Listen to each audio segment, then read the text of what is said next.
Take any real number x between 0 and 1, and expand a circle centered at x until its perimeter touches 0 or 1. Then flip a coin, which determines whether x moves to the left or right side of the circle. Repeat this until x ends up at one of the endpoints.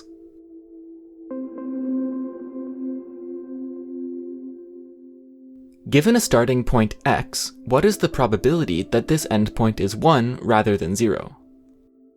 This is a follow-up to episode 1 of Brainstorm, the series where I pose puzzle-style problems and compile together solutions from viewers. The submissions I received for this problem largely followed the same initial steps, but there was a particular point at which they diverged into a couple of different methods. Plus, there's a bit of a bonus which I want to highlight. A couple of viewers explored a slight modification to the problem, which ended up producing something quite spectacular. Many viewers had the first instinct to write a computer simulation of this experiment. This is a great place to start, since it helps us believe a particular answer before trying to prove it. Something akin to this pseudocode was independently sent to me by a couple of different viewers. This program runs the experiment many times and averages the results in order to estimate the probability of ending at 1 when starting at x. We'll call this probability f of x from now on. Plotting the experimental results for 1,000 starting values of x between 0 and 1 produces this image, and immediately we already get a suspicious feeling that f of x is just equal to x. A lot of submissions I received also found an exact recursive formula for f of x, which can be broken down into 4 cases. If x equals 0, then f of x equals 0, because, well, we're already at 0, so the experiment is over before it even starts. If x is between 0 and 1/2, then in order to reach 1, we need to first flip a right arrow, otherwise we reach 0, and then we need to reach 1 starting from 2x. So f of x equals 1/2 times f of 2x. If x is between 1/2 and 1, then we could flip a left arrow, in which case we'd have to reach 1 from x minus 1 minus x. Or we could flip a right arrow and reach 1 immediately. So f of x in this case is 1/2 plus 1/2 times f of x minus 1 minus x. And finally, if x equals 1, then f of x equals 1, because we're already at 1. We can simplify x minus 1 minus x in the third case to 2x minus 1. Many of you discovered this recurrence, and many of you wrote a program that roughly looks like this one. And indeed, if I ask the computer to plot this function, it reinforces the conjecture that f of x equals x. Investigating the recurrence a bit further, many of you noticed that we can actually compute its exact values for a lot of numbers. For example, f of 1/4 is calculated in terms of f of 1/2, which is calculated in terms of f of 0. You can actually do this with any dyadic rational number, which are numbers that are multiples of a power of 1/2, like 3/4, 5/16, or 123 128. There's a pretty straightforward inductive proof of this that many of you came up with. You can pause the video here if you'd like to read this one. Now, I kind of just pulled the wool over your eyes a little bit. To show you why, think about computing f of x where x is not a dyadic rational, say 1/3. F of 1/3 is calculated in terms of f of 2/3, but f of 2/3 is calculated in terms of f of 1/3, and a computer program should get stuck in an infinite loop here, right? How did the computer actually make that plot we had before? This comes down to how the computer is representing the number 1/3. You see, a computer stores numbers as sequences of digits in binary, and because 1/3 is not a dyadic rational, no finite amount of bits can accurately represent it. So when our computer calculates f of 1/3, what it's actually doing is calculating f of a close dyadic rational approximation of 1/3. This is a nice segue into the first main method you all used to solve the problem from here.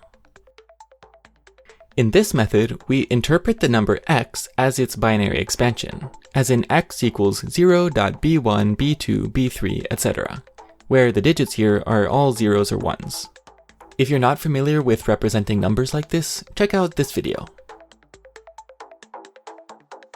Let's rewrite the recurrence for f of x using binary expansions. Notice that the condition of x being between 0 and 1/2 is equivalent to saying b1 equals 0, since that first bit is the 1/2's place. If b1 equals 0, then 2x equals 0.b2, b3, b4, etc. Just like how when you multiply a number by 10 in base 10, it results in shifting all the digits to the left. Likewise, the condition of x being between 1/2 and 1 is equivalent to saying b1 equals 1. And if b1 equals 1, then 2x minus 1 is actually also 0.b2, b3, b4, etc. The same as the previous case. And there's still one more trick we can do here. Notice how these two cases now look really similar, except we're adding an extra 1/2 in the second case. We can condense the two cases by rewriting both of them with a b1 over 2 here, since in the first case this is just 0, and in the second it's 1/2, which is what we need. Now, applying the recursion is super easy. We can keep chugging away at these bits one by one, each time dividing by the next power of 2. And what we get as we take more and more bits is 0.b1, b2, b3, etc., which is x. I'm skipping over some of the formalisms here, but this is the core of the argument. The second main method used in viewer submissions is analyzing a certain property of f of x that implies f of x equals x. And here we start with the fact that we know f of x equals x when x is a dyadic rational. Now imagine we are able to show that f of x is always increasing. This actually locks us into just one choice for f, which is that f of x equals x for all real numbers. Don't believe me? Well, suppose that f is increasing, but there is some real number a such that f of a is greater than a. And we'll illustrate that by marking f of a to the right of a on the x-axis. Now, pick a dyadic rational b that is greater than a, but less than f of a. F of b equals b, since b is a dyadic rational. But that means f of b is less than f of a, which contradicts the assumption that f is increasing. So f of a cannot be greater than a. There's an entirely symmetric argument for why f of a cannot be less than a, which implies f of a equals a. Now the only task left is to argue that f is increasing. There were a couple of different approaches to this, but I wanted to highlight one particular viewer's idea since it's very visual. This idea involves making observations on what happens when we run the experiment on two different initial x values, but with the same sequence of coin flips. To illustrate the point, pretend that I've predetermined an infinite sequence of coin flips to use in order on an experiment with initial x values x1 and x2, where x2 is greater than x1. As we run the experiment, revealing each flip one by one, notice that x1 always stays on the left side of x2. Suppose I reveal the next flip and it's a right arrow. Since these 2 points are both on the right side of 1/2, the experiment would end immediately with both points reaching the right endpoint.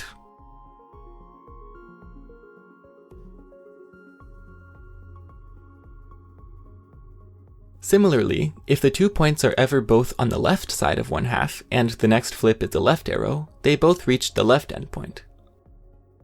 If neither of those end up happening, we always reach this critical moment where the 2 points straddle 1/2, which means that on the next coin flip, no matter what, the experiment is going to end for one of these points.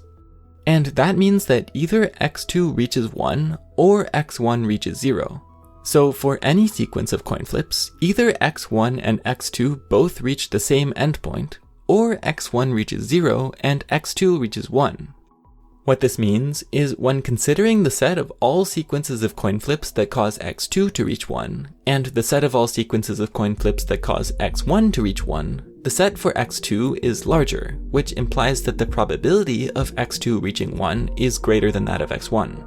The only assumption we made was that x2 is greater than x1, and we showed that f of x2 is greater than f of x1. So in other words, f is increasing.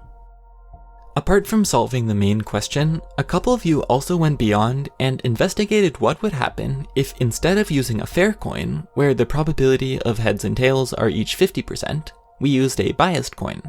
And before we get into that, I'll just say I was really thrilled that people were enjoying working on this problem so much and did such thorough exploration of it.